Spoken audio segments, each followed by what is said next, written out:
the most insane discovery you've had about your family? Last week, I received an email from a woman claiming she is my biological daughter. It was a long and emotionally charged letter. She said she knew she was a child of assault, and while she had no desire to form a relationship with me, she wanted me to know that she existed and to understand the pain and anguish I had caused her and her family. The letter was absolutely gut-wrenching. I was shocked but also skeptical. I have been married 25 years and I have 3 great kids. I have never assaulted or abused a woman ever.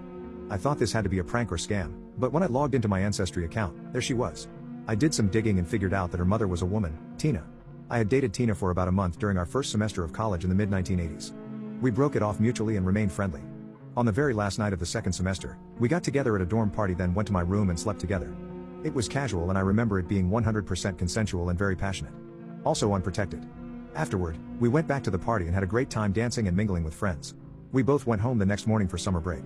Tina didn't come back to college the next year. I gave very little thought to it since we weren't close and hadn't bothered to communicate all summer. One of the reasons Tina and I were incompatible was religion. She was Catholic and I'm Jewish.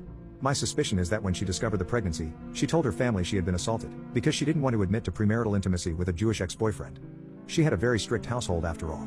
And so here I am, finding out that I have a daughter in her 30s who has been fed lies about her father and told she is a product of assault. I am in pain for a child I didn't even know existed.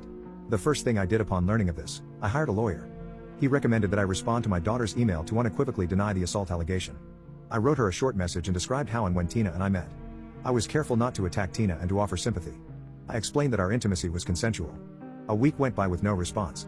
2 days ago, my daughter wrote to me and said Tina now claims she was assaulted a month after she and I had intimacy, and that she was told by her doctors that the baby was born premature 8 months later. She's basically saying she was misled by her doctors.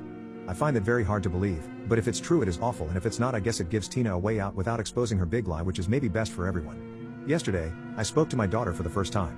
She was crying and so was I, so it wasn't easy to say much. Before we hung up, I told her that I loved her because she was my flesh and blood, and I hoped we could get to know each other and meet my grandchild. She sobbed so much after that and said she's been waiting her whole life to hear those words. I feel like my daughter and I were robbed, but I really don't want to dwell on it. She hasn't reached out to me and I don't plan to either, though I'm prepared to be cordial if she does, and to listen to her story and be open-minded.